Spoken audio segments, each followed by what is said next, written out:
everyone. Welcome to episode 2 of Evil Dread. Yep, today we are talking about one of my favorite movies, a nice change of pace from last week's. It is 180 degrees from The Wailing. We watched The Lost Boys. Yes. Well, you watched The Lost Boys. I have seen The Lost Boys maybe 100 times in my life. At least, probably. Including, on TV, on DVD, in the theater. Wow. I saw it at a midnight showing. It was Sounds great. Perfect. It was really good. Yeah, so I picked this movie because it is incredibly formative to me as a horror viewer, and it probably makes up way too much of my personality.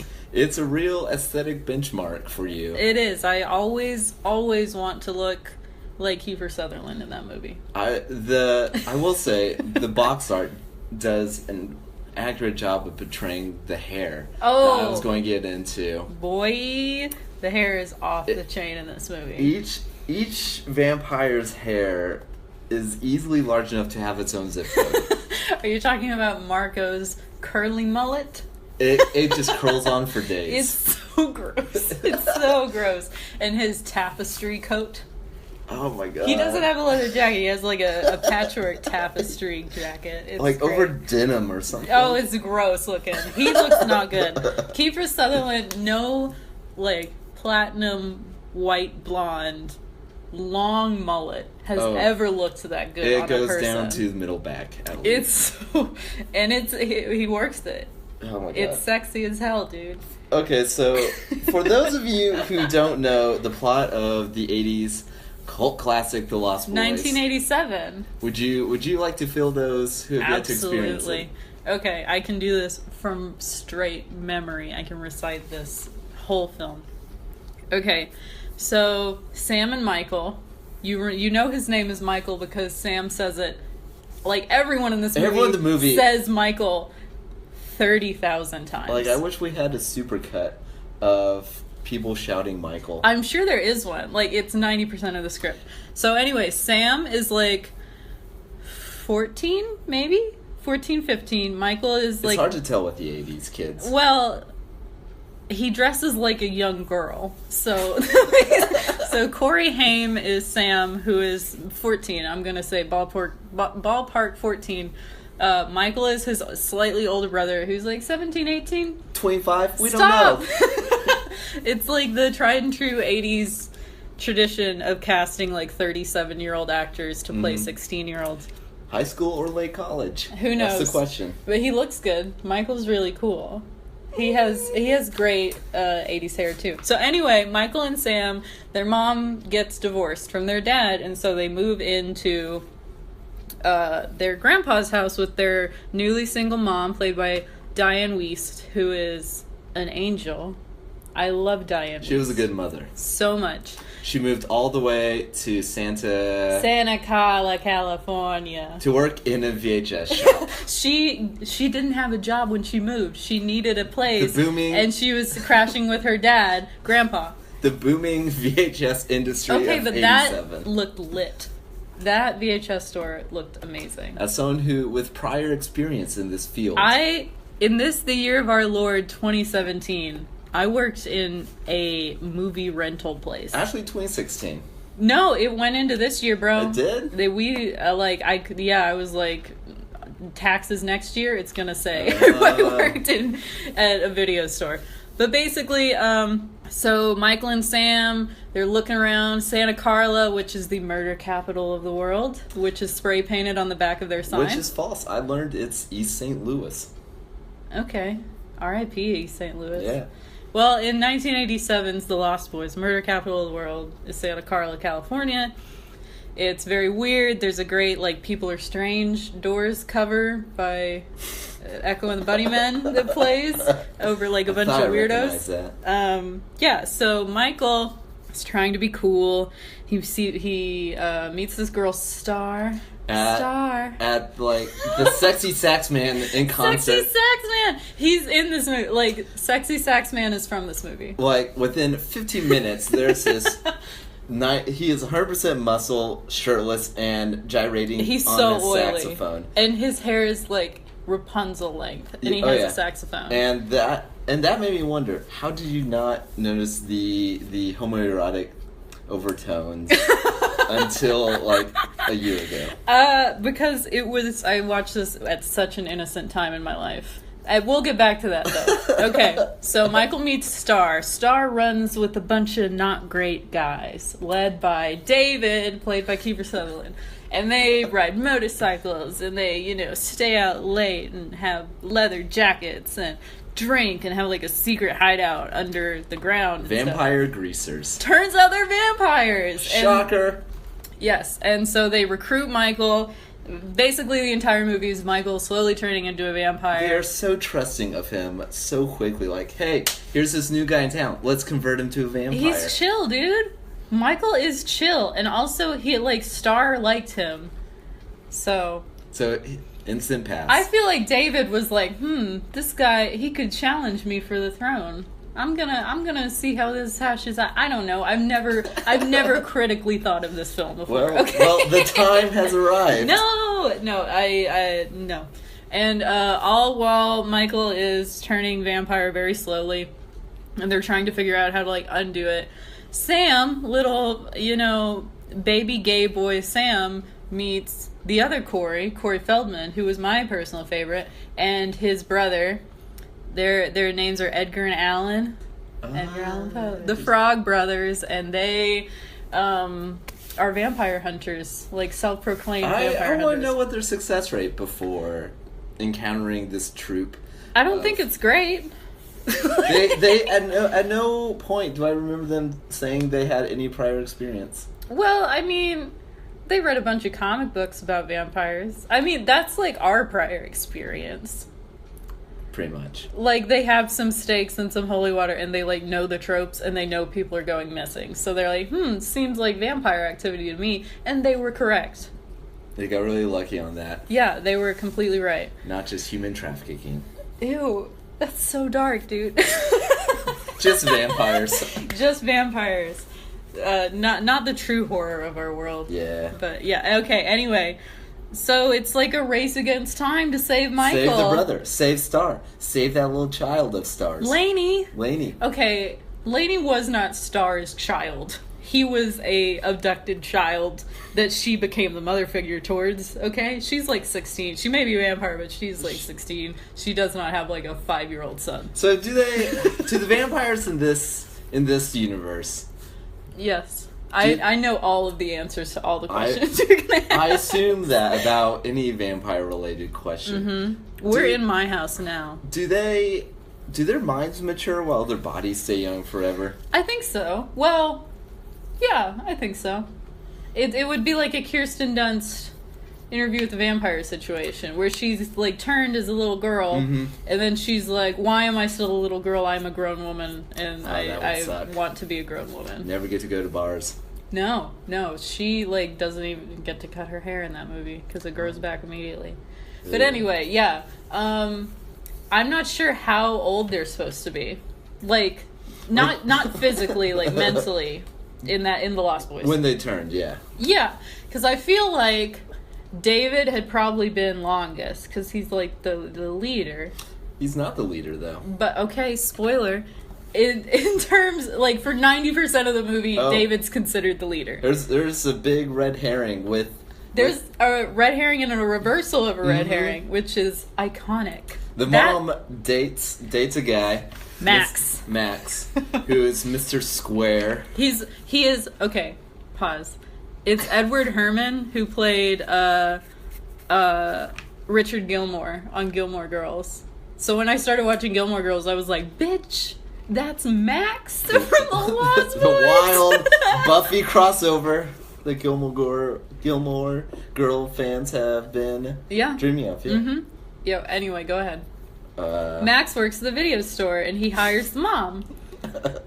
Just, again, the booming VHS industry. Yeah, and early in the film, they show Max, all of David and the 3 other ones David, Marco, and then the two other ones who I don't know their names, even though I watched this movie a billion times. That's fair. It was hard for me to keep the names besides Michael and David because they kept shouting at Michael! each other. David! Mike! Michael! 90% of the script is Michael's. But anyway, so they're messing around, they're loitering in Max's place, and he's like, I thought I told you kids to never come back in here. And so you're like, oh shit. So Max is like, chill, right? He like doesn't like these young ne'er-do-wells, whether or not he knows they're vampires. False. He's the head vampire. Turns out Max is the head vampire. And they do this thing that like is rarely successful in movies, I think. When they propose, like halfway through the movie, Sam and the Frog Brothers are like, oh, we think Max is the head vampire. And so they give him a test, and they, like, serve him garlic, and they, like, give, like, a mirror test at a dinner, and the dinner goes terribly, of course. And the mom's so upset, because this is her new boyfriend, blah, blah, blah, and all that. But he passes all the tests. But at the end, so, of course, they say, oh, Max isn't the head vampire. Mm-hmm. But at the end, he reveals that when you invite a vampire into your home, you're powerless against them, which I have never heard in anything other than this movie. I like that kind Me of too. Mythos update. Me too. I liked it too. So David, Kiefer Sutherland's David is like the main bad guy most of the movie. Real bad to the bone. He's hardcore. He is like really like scary. Not. He thinks he's scary. How's that? It's very, like, scary for me when I was, like, 10 when I saw this. It's scary for people who, like, it's their first vampire movie. Yeah, he's very intense. How's that? He's very, like, talks edgy. Very low. He's edgy TM vampire. Yeah, he's great. I love him. So, like, the entire movie, you're vilifying him, and then at the end, there's that weird shot when you realize he isn't the head vampire, when he gets, like... Side note, the kills in this movie, iconic. Oh my god. These are the best kills, my favorite kills in all of horror. The first vampire kill was so over the top. It was great. Okay, so David gets gored, stabbed, whatever, with these like huge antlers because the grandpa... Sure it was a gazelle. Gazelle, yeah. The grandpa is a taxidermist. So he is staked with gazelle horns, which, fuck yeah, dude. Pretty okay. sure gazelles have horns. Yeah, they were like curly. Yeah. Yeah. And he like changes back, and it's very weirdly emotional. It did have a sad minor key come in. I loved it because it's so. We spent the whole movie like thinking this guy's a villain, and then it's revealed like no, he was just a victim like everyone else. Ugh, The Lost Boys. It has layers. I love this movie. See, all right, I can't say that I enjoyed it. Give me reasons why. It felt like before I kick you out of my home. It felt like two movies that I would have enjoyed if it had stuck with one movie. What? What are the two movies? It felt like it was trying to be both an edgy vampire, like sexy vampire movie. It is with a lot of like slow. There was that slow motion sex scene. Mm-hmm. That made me so uncomfortable as a kid. That's fair. And then there's also like the spunky 80s kids, like the Monster Squad. Agreed. However, I think... Did that not work in Stranger Things, though? Because you have, like, the young kids... Yeah. And then, like, the teens who are doing their own thing. And it's, like, two different genres, but they come together. But there's also time to develop both halves, since the art of television allows for a longer format storytelling. I think this is a perfect film. Okay? I appreciate your well thought out critiques, though. Thank you. See, I thought you were going to say you wish it would have decided whether or not it's going to be a horror or a comedy. Oh, no. We all know that horror can be comedy. Horror comedies are my favorites. I think this is a great one. I think the 80s were like the heyday of horror comedy. I will agree with that. Reanimator. Evil Dead. American Werewolf in London. Which is a movie I was never got into. Bro! I don't know, I'm sorry. We should have really examined our different tastes. Exhumed. before we did this, because it's just me being incredulous at Wyatt's taste. It's okay. I'm here for the controversy. But yeah, I think it's so funny. I will say, the grandpa had one... All the damn vampires? No. My favorite line was when he's with the first Corey. He's in the car. He starts Corey it up. Haim. Corey Haim. Sam. Yes. And he goes, all right, let's go into town. And he kills the car. He's like, that's as close to town as I want to get. Never left the garage. I love it. I love him so... Also, the TV Guide joke is my favorite. If you have a TV Guide, you don't need a TV.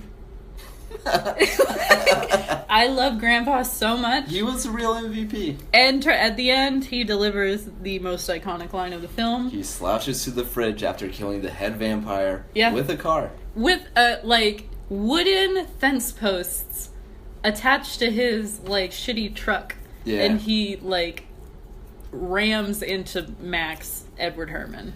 And gets out of the car, all world weary, goes and drinks his root beer, and just goes... One thing about Santa Carla, I never could stomach. All the damn vampires. That was a great, fade to black, bro! Great closing line. It's so good! And, he knew about the vampires the entire time. Yeah. I love it. Hilarious. Oh, God. Yeah, this movie's everything to me. See, okay. Can I tell, my origin story? Please. Give us your heroic origin story. So I was probably 10-ish. When you were bit by a radioactive bat, yes. Stop. Oh, my God. I was probably 10-ish, and I was walking through the living room, and my mom was like, come sit down. One of my favorite movies is on. And it was The Lost Boys. And I sat down, and it was... I remember this so vividly. It was the scene where... It was the turning scene where David is drink this wine out of this bejeweled oh my God. wine bottle, and Star's like, it's blood, and he's like, yeah, whatever, and he drinks it anyway. And I was 10 years old, and I was like, this is scary, I don't like this. And Mom goes, hey, this isn't scary at all. Buck up. She's like, this isn't scary, you're being a wimp right now, we're gonna sit and watch it. I feel like at that age, a lot of things are terrifying. Yeah, just the idea of drinking blood frightened me. Which I do on a regular basis now. That's one coping mechanism for that fear. We all grow. Mature into murder. Come on, just normal things were scary back then. But no, I am forever indebted to my mom and my dad. They were both hardcore into Stephen King and The Lost Boys and Anne Rice, all that stuff. So, yes, that's how I got to be the way I am today. I think parents. Well, hopefully you all had great parents. Ooh, okay. If not, we can be a family. Yeah, we're your parents now. Adoption. Boom. I'm your mom now. My dad was really kind of he passed on to me a love of all the creature features from the 1950s, yes. The Universal monsters, and then all the giant insects, the radioactive horrors from the 50s. Hey, them is a classic. Ah! That scream is from them. It holds up. The Wilhelm scream? Wilhelm? Yeah, that's from them. Wow. I didn't know that was its origin. Yeah. I thought it was on a TV made or no, Western it was from them, something. Dude. Yeah. Classic. But yeah, thank God for cool parents making us into the freaks we are today. I'm alright. My parents would have been goth if they didn't grow up in rural Oklahoma where that wasn't an option. If they grew up in Santa Clarita? Santa Carla. Santa Carla. Santa Clarita. Also, the bridge that they all hang off of, oh my God. That's a real place. It's in, I believe, Santa Rosa, California. Huh.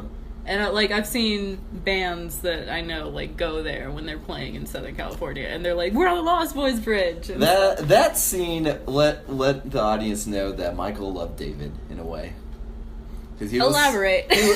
Because this guy, he had known for less than 24 hours. Yes. Go on.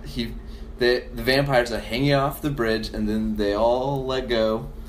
There is a train going over the bridge. And also. Michael's left hanging there, and he's just screaming, David, David. Yeah. Like his best friend. Except no, not at all. He just turned you into a vampire. You played yourself. You played yourself. Okay.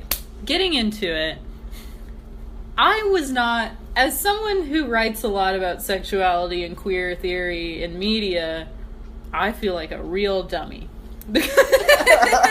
Until very recently, I did not really pick up on the blatant gayness of The Lost Boys. I think it's because I saw it so young and I just watched it for content. And it was like just one of my favorite stories, and I love the jokes and everything. You gotta grow up for those themes. I know those you. Mature themes. God, but like if we're looking back on it, directed by Joel Schumacher, who gave us the bat nipples, who makes terrible movies. Man, he is also very, very out. You know, I believe. I think that's true. I don't know. I've always just kind of had just a general hatred for him for what he did to the Batman franchise. Well, okay, I feel that, but I also like can never fully forsake him because of the Lost Boys. But point in facts, Sam wears dresses the entire film, like caftans, pretty much tunics, if you will. Like I have never noticed this. I went to a midnight movie showing. I took my boyfriend at the time to see this because he had never seen it, and that had to be remedied. And so seeing it on a big screen was shocking because I was like, "That's what Sam is wearing and has been wearing this for the past 13 years I've been watching this movie." I feel like you should have gotten it when David was encouraging Michael to drink from the phallic symbol containing blood. And stars like, "No, David, don't. I'm a woman. You love me, right?" And he's like, "Yeah, whatever." Yeah. I'm gonna get with the boys on this one. Those Lost Boys. Yeah, and it's of course like the Peter Pan symbology or whatever. I did notice that growing up. The vampire lair did look like it came from the set of Hook. Yes. Also, it's like, it's the idea of the Lost Boys, like, being found by Peter Pan or whatever, and then they never grow up. It's like the we'll never grow up kind of thing. Yes. But to an extremely twisted extent. Those edgy vampires. They are really cool. My goal in life is to look like a Lost Boy. You do it pretty well on a regular basis. Thank you, honey. Thank you so much. Here are my thoughts about vampires in general. Okay. Oh, I'm so ready. I have never really enjoyed vampires. All right. They've never been that interesting to me. I appreciate a good when it's well done. Like I thought Let Me In was really well done. And Not Let the Right One In? I didn't like Let the Right One In. These are some hot takes from Wyeth right now. I thought Let Me In did a good job in making somehow making Reagan America even creepier. Oh, that's true. That's a good point. Okay. So they just don't wet your whistle. No. Not interesting. Especially is there a monster that you do like to the extent I like vampires? Well, as I feel like most young college men go through a zombie phase. Oh God. But those days are long behind me. Okay, good. I'm glad. You are like almost 30. I am. If you keep on Next a zombie year, phase, that's gonna get sad. If I were to keep it up, I'd be Robert Kirkman. Oh God. God forbid. Sorry, Robert Kirkman. You do good work. R.I.P. But yeah, okay. See, a lot of the guys I talk to are very werewolf into. Also, another thing I never really got into. See, I feel like I feel like most people talking about like you're either like team werewolf or team vampire, because I think they're like kind of diametrically opposed. Like I feel like men, especially young men, like are usually more. So you think attracted like to werewolves are a symbol of masculinity? And vampires predatory. Like the hunt. Puberty, yeah, and like I think it can be done well. Like American Werewolf is great, and it's like a young man going out abroad on his own, sowing his wild oats, whatever. Oh my God, that is such a. Yeah, I'm going to have to rewatch that now. A lot has opened up for me in these 5 seconds. But it's just like it's such a one-note thing for me. I'm like, okay, werewolves, sexual development, you know, the inner beast, whatever. Like, there's like an animal inside a man. I hear a lot Ginger snaps, exception to the rule for me. Love it. It equates werewolfism and lycanthropy to like female menstruation, which is lit. It's rad. I've heard great things about it. But yeah, so other than that, werewolf movies kind of bore me. I don't know. Silver Bullet's okay. Dog Soldiers is my favorite werewolf movie, but that's because it's more in the vein of like Evil Dead 2. Yeah. It's fun. Okay. And it's aware of itself. It always saddened me, like watching werewolf. That's like such a. I'm gonna start it causes me great sorrow.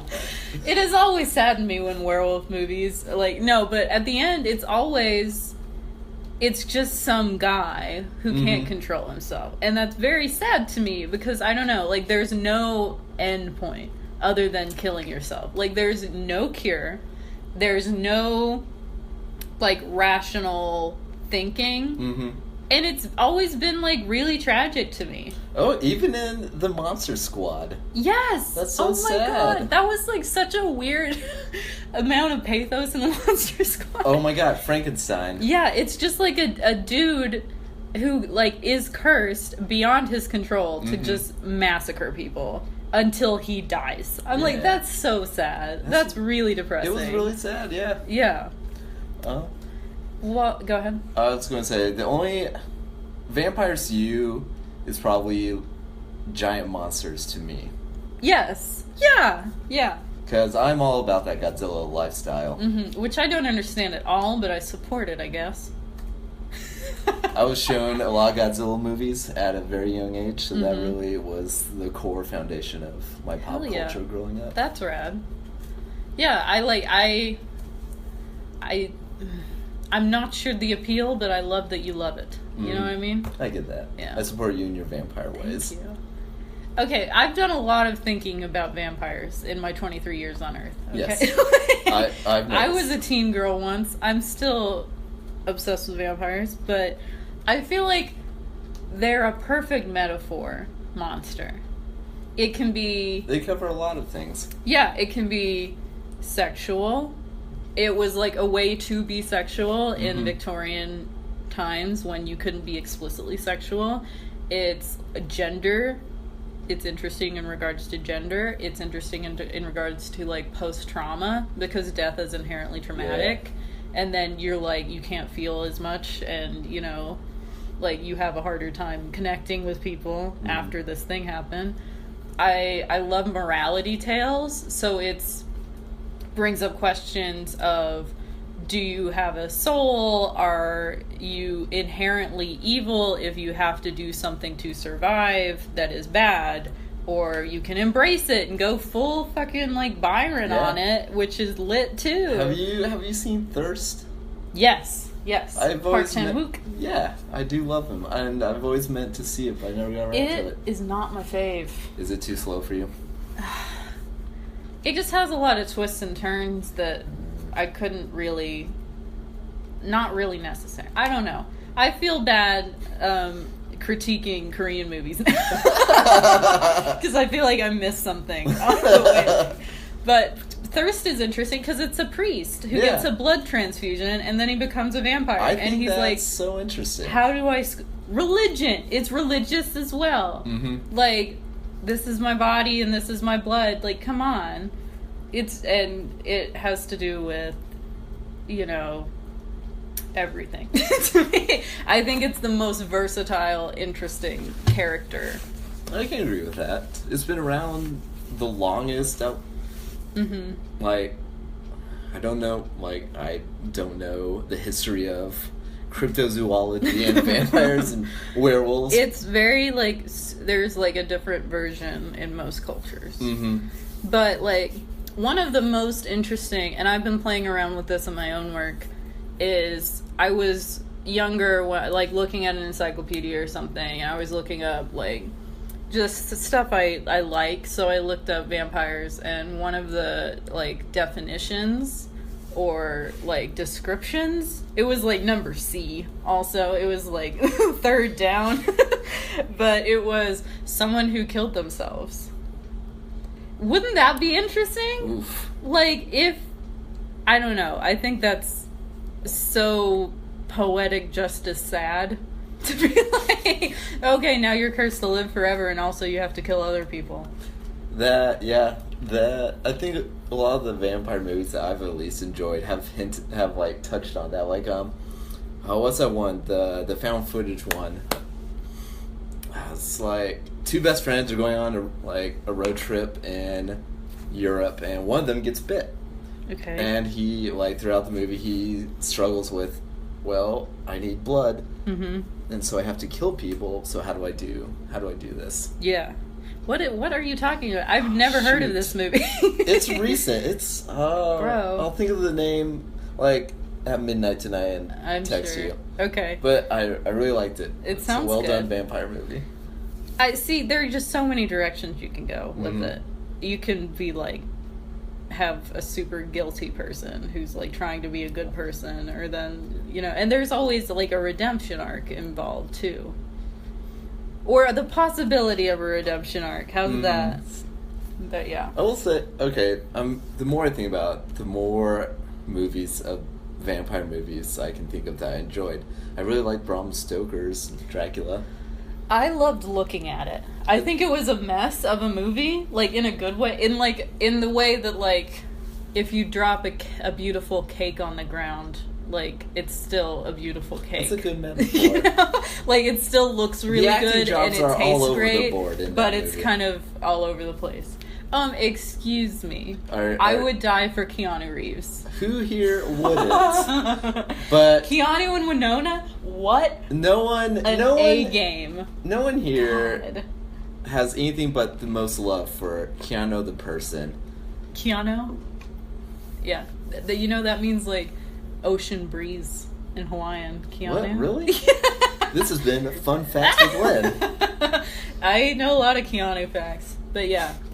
He's not a good actor, but I love him to death. It depends on the role. I'll say he's a good actor in That's some things. true. He was amazing in My Own Private Idaho. He was great in Scanner Darkly. Okay, I haven't seen Scanner Darkly, which you have pointed out before. But if you don't like rotoscoping, then don't see it. I don't. Ugh. Link later. Get on my level. Obviously, the greatest vampire movie of all time. Fright Night.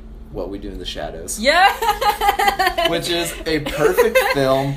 Flawless. I really, in my day-to-day life, strive to be more like Viago. Ooh, a ghost cop. Taika Waititi is a fucking genius. Oh my god. I love him so much. So good.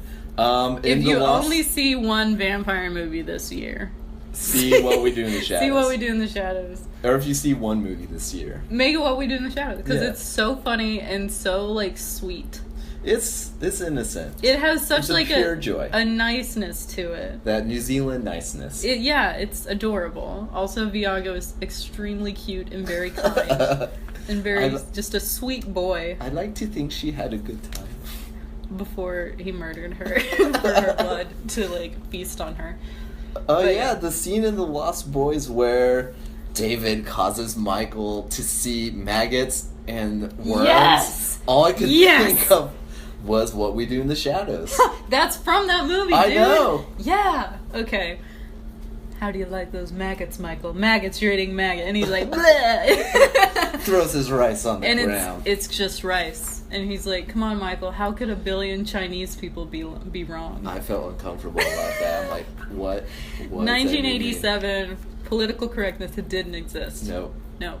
You could have little boys wearing dresses all over the place. It was adorable. If you make it thinly veiled, then it's okay. Oh my god. Also, can we talk about one of my favorite scenes, probably my favorite scene in this movie, is when Michael comes home and he's like going bad for the first time. And he pulls out a pair of sunglasses and walks around the house. Oh yes, he looks so good. And like Sam like gives him the phone and he like puts on his sunglasses and like flips him off. Really, really cool looking. I'm just upset that Bad to the Bone didn't start playing. Stop. Because that's all You're that mocking lacked. me. Well, I'm talking about when Sam is in the bathtub. And Michael is like going dark. Going through the motions. And but like Sam is like, splish splash, I was taking a bath. He is like a baby child.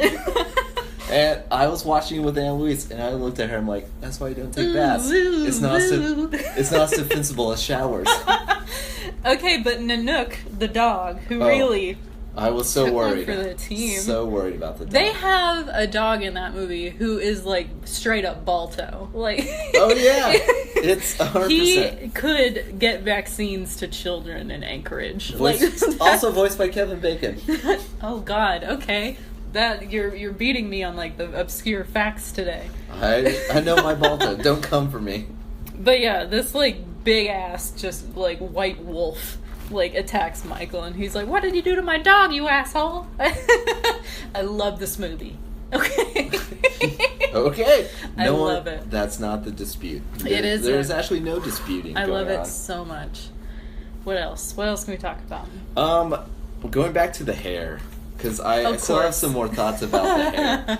And it's just, like I said, it goes on for days. Thoughts. But then, just when I thought it couldn't get any bigger, there's a transformation scene where they feast on those other goths partying around a campfire. Dancing to Walk This Way? Yes.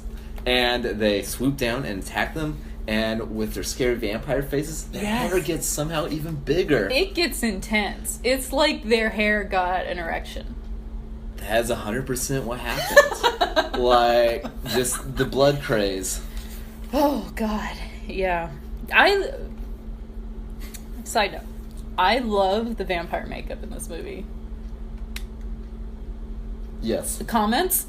Agree? Disagree? Neutral. Oh, okay. Actually, I was in a special effects makeup course in undergrad, and for one of my makeups I did when, blonde one, which whose name I don't know. Blonde one gets like splashed with the holy water, and I did the full like vampire like scowl and burns all over one side of my face. Man. Yeah, I love the makeup in it because it's like it's not over the top. It's like pretty subtle compared to like other vampire makeups. Like Fright Night. Yeah. Oh my God. That was over the top. Yes, of course. Another classic. But yeah. We mentioned earlier the best kills in the biz. Oh yeah, tell us about the first staking. That one's so gross. It's really gross. So the Frog Brothers, let's be real. The only one that matters is Corey Feldman. Yeah. With his like red He would headband. die for the red, white, and blue. I'd die for the red, white, and blue. Yeah, it's great. The Hounds of Hell or whatever. He's so intense. But they find out where the vampires sleep. The lair. And they all drive out there in the middle of the day when they're all asleep. Okay, also, they're all hanging upside down. And they have, like, bat feet, though. Did you notice that? I didn't notice the feet.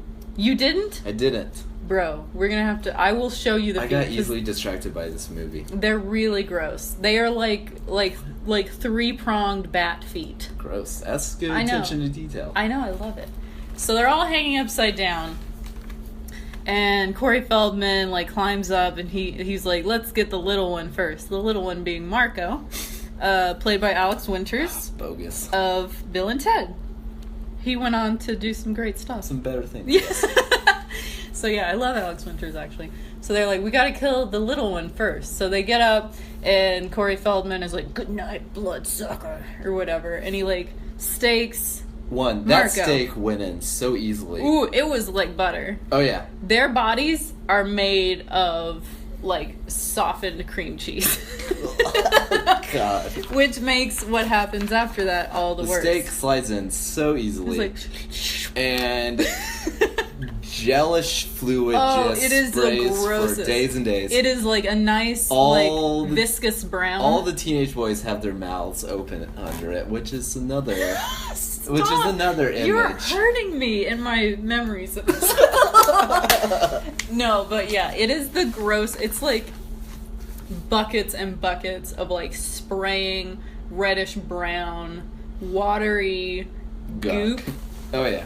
just out of this and person. All the men vampires scream for days. Yeah, they're like, ah! Like one of our own is whatever. Mm-hmm. Almost like they can feel it or whatever. So yeah, they gotta get out of there. So our little boys run away, and David almost catches them, but the son... This is good too. I love this. How the time frame, it makes no sense. Stop. So it's almost as if the inner logic of the Lost Boys doesn't make any sense. Oh my god. So, like, David is reaching out, gets some sun on his hand. How I react when I get sun on my hand. Same. He pulls back, his hand gets... It's on fire. It's on fire. He blows it out, and then, like, a single tear. Man tear, straight down. Whoa! I'm like, Kiefer, you're showing your chops. It gets You around, took after it Donald. falls down to like mid-cheek and just stops. It's great. Like, Donald must have been very proud of that one. Really squeaked it out. Kiefer's problematic, but I'd die for Donald. He was great in Ordinary People. Wait, which one's the dad? Donald Sutherland is Kiefer Sutherland's dad. I always get them mixed up. Okay. One is much older. But yeah. And the other was on 24. How could we forget the American Institution of Anti-Terrorism? I never 24. watched 24. Neither did I. I didn't care for I it. had better things to watch. Like The Lost Boys. Again. Or just Lost. Yes. Okay. So I've already told this to Wyeth, but at Albuquerque Comic Con, which I went to meet Bruce Campbell, which I have a beautiful image of me His jawline is perfect. and Bruce Campbell. People ask me if that's my dad. It's not. It's on my hearth. I also met the two nameless ones from the Lost Unnamed Boys. vampires. Not Marco and not David, the two pretty ones. And one of them, the one with dark hair, told me I look like Gina Davis. That's a big moment. I'm gonna take that to my grave. Also, I was in Ash Williams cosplay when he told me I look like Gina Davis. Probably helped. Yeah. Also, I take that to my grave because Jeff Goldblum was married to Gina Davis. So I'm like, ooh, maybe I would be his type because I would Do a lot of things. marry Jeff Goldblum if he asked. Why do you act apprehensive about that? That's Because like just the thought of it's overwhelming. It's fair. It's a powerful thought. Uh-huh. This doubles as a horror podcast, and also all of the gross older men Lynn would happily get with. We're going to be slowly revealing these throughout the series. So stick You with already us. have Cass. Now you're getting Jeff Goldblum. Jeff Goldblum But- and Donald Sutherland. He's wise, you know? Yeah. Anyway. He has that aura about him. Yeah. Ooh, President Snow. That's who Donald He- Sutherland is. Yes, Okay. I can recognize them via sight, but the names always throw me off. God. See, Wyeth and I are different in that way. But yeah. So, Lost Boys. Greatest movie ever made or greatest movie ever made? It's alright. Yeah. It's always been there, you know? It's been like a tried and true one of those movies that you could always watch for me. It's a personal staple for you. Always.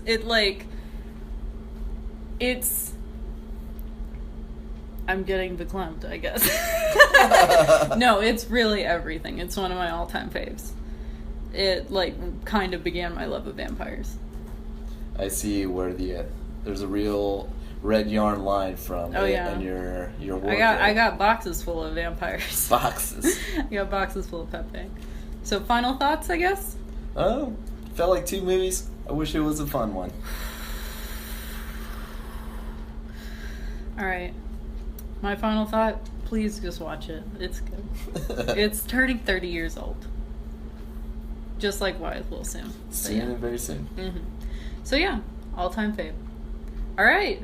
Now we're gonna do our personal picks, I guess. Yes, we have personal picks this week. So I feel like from starting now, we're probably going to do a thing each week where we each just talk about something that we're into right now. It's probably going to be horror. It may not be, though. You know, we have eclectic tastes. We are into just genre in general. Just stupid shit in general. Like, I love it. Any of it. But yeah.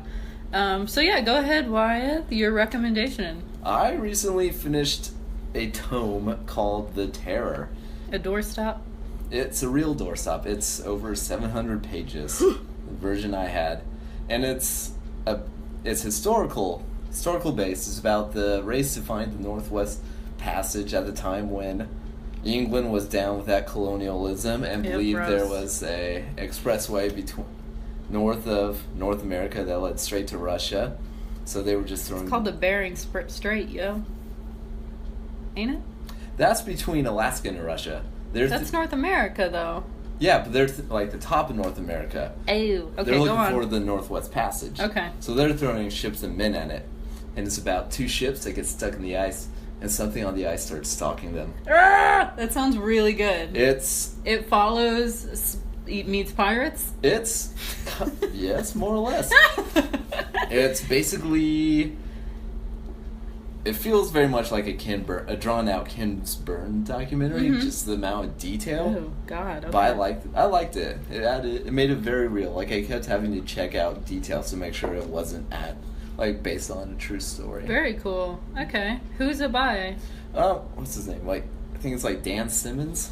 Okay. He has some other, historical horror. Mm-hmm. I have one, historical horror. Mm-hmm. I think he has one about, climbing Everest, and there's, a Yeti. Bro! Yeah. The nightmare. I'm going to have to read that. Thoughts on Yetis? For me, they fall into the werewolf category. Just kind of, See, I always think of, Christmas specials.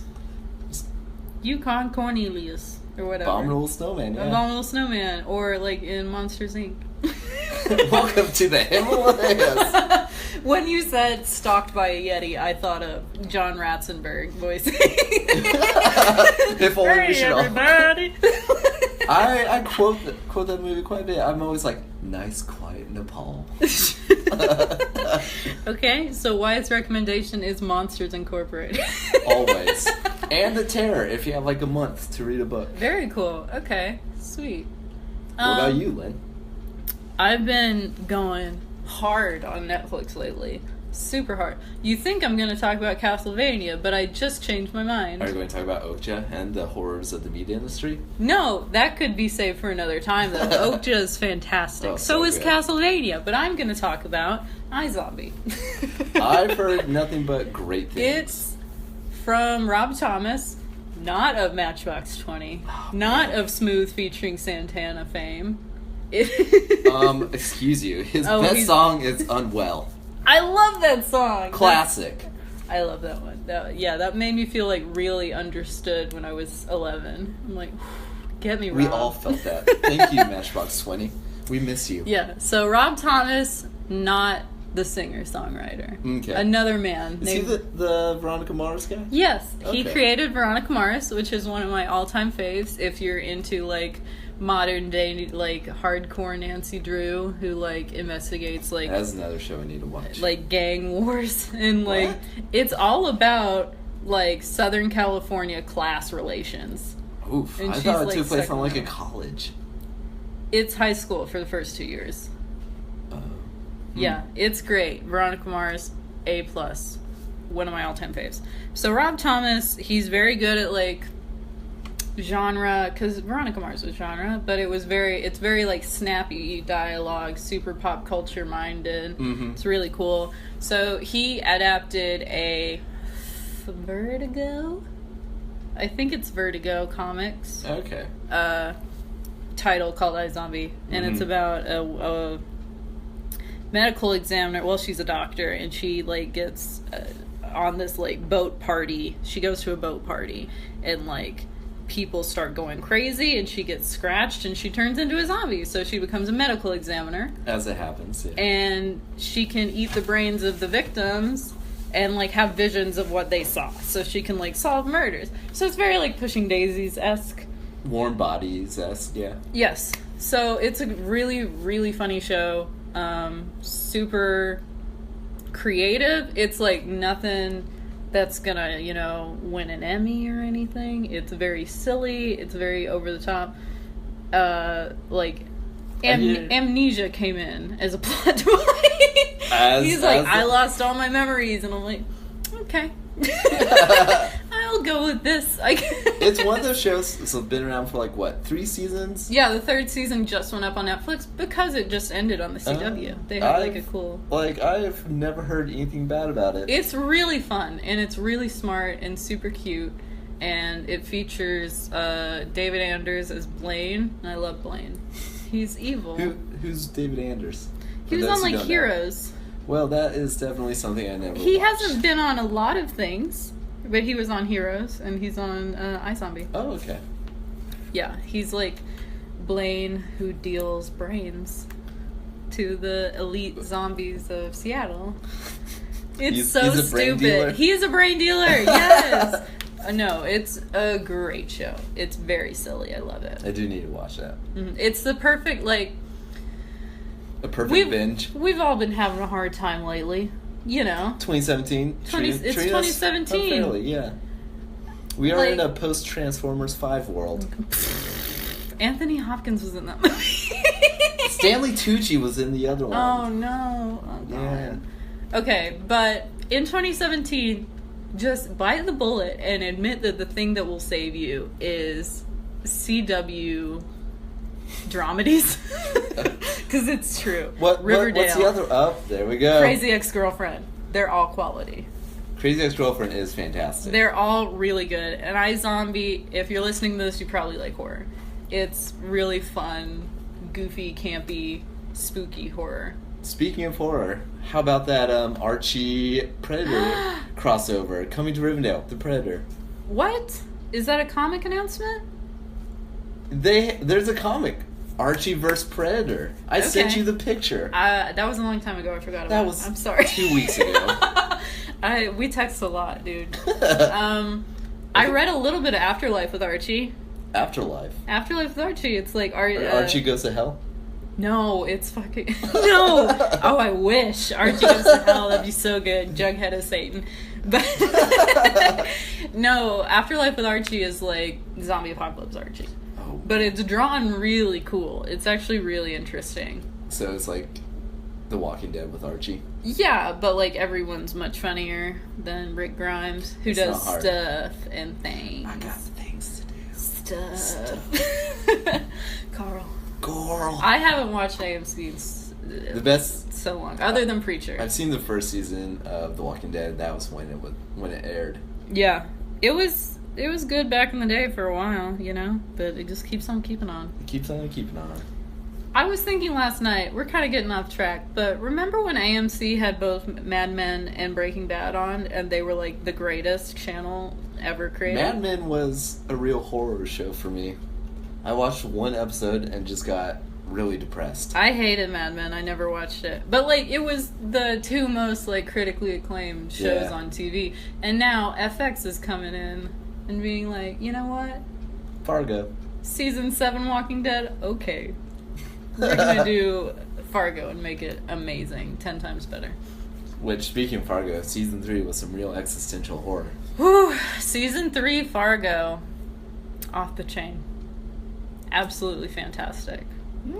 It was slow for a long time in the middle. Half the season. But it picked up at the end, I loved it. It was probably one of the more depressing endings I've seen.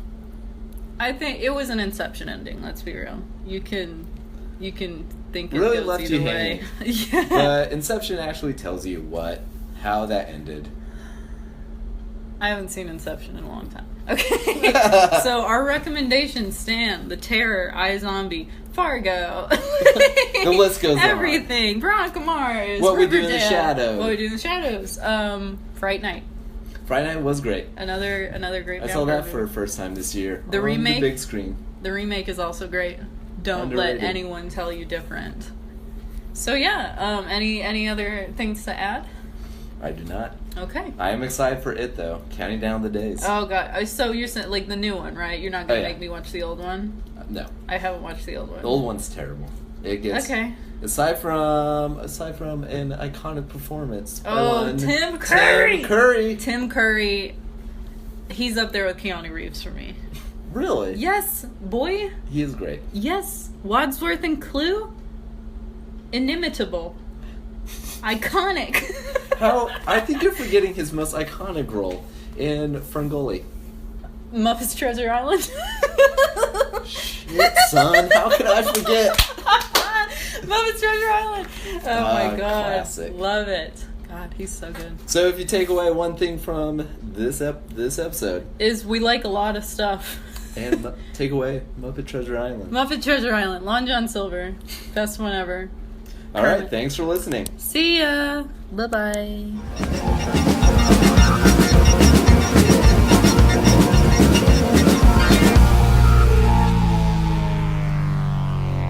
Keely behaved like a man demented, obsessed, utterly lost.